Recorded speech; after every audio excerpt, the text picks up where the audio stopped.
Na antiga terra do Egito, onde os rios corriam com riqueza e os palácios reluziam ao sol, vivia Moisés, um homem de grande entendimento e propósito. Ele foi escolhido pelo Senhor para liderar o povo de Israel à liberdade, longe das garras de um rei teimoso.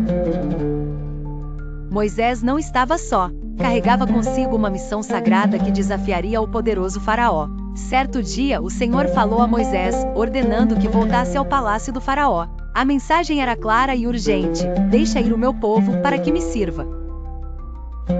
Mas o rei egípcio, cético e descrente, não queria abrir mão da força de trabalho que mantinha seu império próspero. Com a recusa do Faraó, o Senhor revelou a Moisés sua próxima ação. Se o Faraó não quiser libertar meu povo, farei um sinal que ele não poderá ignorar, e esse sinal virá sob a forma de rãs.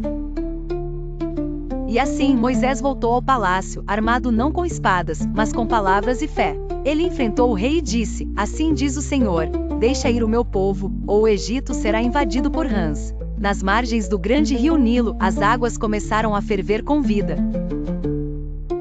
Rãs emergiram em abundância, saltando das águas para a terra firme. Com um desígnio que parecia incontrolável, elas se espalharam por toda a terra do Egito, invadindo casas, quartos e camas. O coachar incessante preenchia o ar, criando um caos que nem mesmo o Faraó em seu orgulho poderia ignorar. De repente, o Palácio Real, conhecido pelo luxo e tranquilidade, tornou-se mais um local de tormento. As rãs não respeitavam as cortinas de seda nem os tapetes bordados. Elas estavam por toda parte, saltando sobre mesas e camas, sob o olhar estarrecido de toda a corte. Apesar da aflição causada por essa praga incomum, o coração do Faraó permanecia duro como pedra. Ele relutou, recusando-se a ver a mensagem que se escondia por trás da invasão daqueles seres estranhos. Mas Moisés, com paciência e determinação, sabia que não poderia falhar. As rãs eram apenas o começo, uma lição que o Egito teria de aprender, efetivo apenas quando o verdadeiro poder estivesse na liberdade de seu povo. Enquanto o coachar das rãs continuava a se intensificar, a tensão entre Moisés e o Faraó crescia. Uma luta não apenas de poderes terrenos, mas de crenças e destinos. Na antiga terra do Egito, Faraó, o soberano poderoso, encontrou-se em meio a um grande problema. As rãs tinham invadido seu reino, surgindo aos milhares nos rios, palácios, e até nos quartos mais íntimos do reino. Era como se o próprio Deus tivesse se voltado contra ele. Desesperado, Faraó chamou sua corte, e dentre seus conselheiros, decidiu convocar Moisés e Arão. Ele sabia que estes dois homens tinham alguma ligação com a origem de tais pragas. Ao ver os dois irmãos diante de si, os olhos do Faraó estavam cheios de preocupação, mas também de um orgulho relutante. Rogai ao Senhor, pediu Faraó, talvez pela primeira vez sentindo-se pequeno diante de uma força maior, que tire as rãs de mim e do meu povo, depois deixarei ir o povo, para que ofereça sacrifícios ao Senhor. Moisés ouviu a promessa. Era um avanço significativo, mesmo que as palavras de Faraó carregassem somente a promessa de uma mão atada por necessidade. Moisés, no entanto, precisava de algo mais específico. Fixou-se em Faraó e perguntou calmamente: digna-te dizer-me quando é que hei de rogar por ti pelos teus servos e pelo teu povo, para que as rãs sejam retiradas de ti das tuas casas, e fiquem somente no rio? Faraó, hesitando uma fração de segundo que Moisés notou bem, respondeu: amanhã. Com essa simples palavra, Moisés concordou em interceder. Seja conforme a tua palavra, disse Moisés, para que saibas que não há ninguém como o Senhor, nosso Deus. As rãs retirar-se-ão de ti das tuas casas, dos teus servos e do teu povo, ficarão só no rio. Ao amanhecer do dia seguinte, Faraó acordou e percebeu que as rãs tinham sido removidas como prometido. O alívio foi bem-vindo, mas ao mesmo tempo, uma estranha sensação de dívida para com o Deus de Moisés pairava no ar da sala do trono. Entretanto, assim que os ventos do infortúnio mudaram, o coração de Faraó também se endureceu, voltando atrás em sua promessa. Como tantas vezes nos registros antigos, o ego e o poder falaram mais alto. Moisés e Arão se preparavam para as próximas sequências de provas divinas. A notícia do evento percorreu todo o Egito, um testemunho do poder invisível que parecia mover peças no grande jogo de forças entre os deuses egípcios e o Deus de Israel. As rãs haviam partido, mas a história estava longe de seu término. E em cada esquina do reino, sussurros de um futuro incerto ecoavam em meio à sombra das pirâmides antigas. No calor assolador do Egito, um som estranho e inquietante começou a se espalhar. Era como um zumbido incessante, um murmúrio que crescia e se transformava em um clamor alarmante. No coração desse tumulto, encontravam-se Moisés e Arão, respeitados líderes do povo hebreu, incumbidos de uma tarefa árdua e divina. Certa manhã Moisés, com um semblante decidido, olhou para o horizonte da terra castigada e murmurou para Arão, seu fiel irmão e aliado: "O Senhor nos deu mais uma missão, e não podemos hesitar agora." Arão, já acostumado aos desígnios divinos, assentiu firmemente, segurando em sua mão a vara.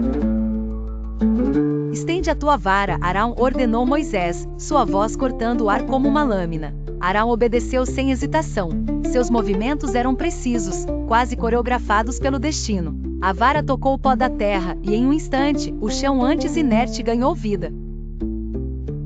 A transformação foi repentina e chocante. O pó, antes inofensivo, se transformou numa infestação de piolhos. Como um véu cinzento, eles se espalharam, cobrindo homens e animais sem distinção. Os habitantes do Egito, tomados pelo desconforto e pela agonia, tentavam livrar-se da invasão, mas sem sucesso. Faraó, o poderoso governante do Egito, foi informado rapidamente sobre o ocorrido. Seu palácio, que até então parecia imune às pragas que assolavam o povo, não foi poupado. Com raiva e arrogar uma postura desafiadora, ele convocou seus magos e conselheiros. Esses conselheiros, temidos por seus conhecimentos arcanos, tentaram replicar a magia de Arão, mas falharam vergonhosamente. Seus rostos se tornaram pálidos de vergonha, ao admitirem diante de Faraó que o que havia ocorrido era o dedo de Deus. Mesmo com essa afirmação tão alarmante, o coração de Faraó permaneceu endurecido, e ele se recusou a libertar os hebreus, como Moisés havia pedido. A resistência arrogante de Faraó seria logo confrontada com outra calamidade, pois o Senhor instruiu Moisés a atacar novamente. Moisés prosseguiu, desta vez rompendo com o silêncio dos dias severos do Egito com outra das pragas anunciadas. Erga-se novamente, Arão, e sem demora, Arão ergueu a vara mais uma vez. Dessa vez, não era o pó que tomaria vida, era a própria atmosfera ao redor. Com um gesto decisivo, enxames de moscas emergiram. Elas surgiram como se tivessem sido convocadas do próprio éter, preenchendo o ar com um mar de asas ressoando num uníssono caótico. As moscas cobriram o céu, criaram sombras sobre as terras, invadiram lares, bazares e até mesmo o palácio. A nobreza egípcia, presa em suas próprias salas douradas, viu-se impotente contra a horda alada que não distinguia ricos de pobres. E finalmente mesmo o faraó não foi poupado de seu impacto. O zunido das moscas adquiriu um tom quase apocalíptico, como se o próprio Egito estivesse clamando por misericórdia.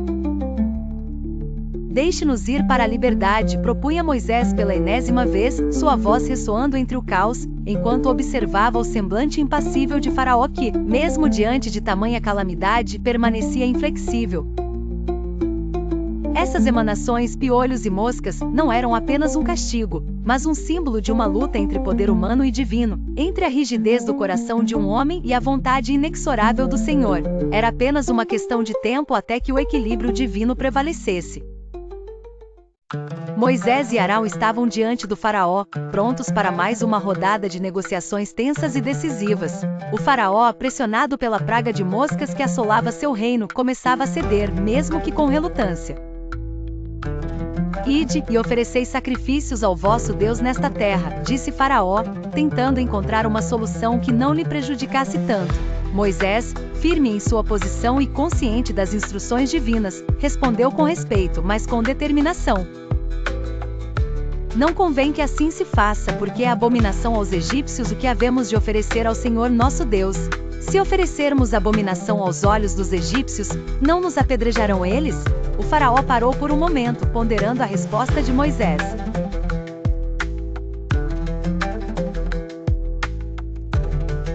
Moisés concordou. sabendo que este era um pequeno passo na direção certa. Ele prometeu orar ao Senhor para que as moscas fossem removidas, mas deixou claro a Faraó que a obediência plena seria necessária para que as pragas cessassem definitivamente. Assim, Moisés saiu da presença de Faraó e orou ao Senhor, pedindo que as moscas desaparecessem do Egito. O Senhor ouviu sua oração, e as moscas foram removidas, não restando uma sequer das densas nuvens que antes cobriam as terras egípcias.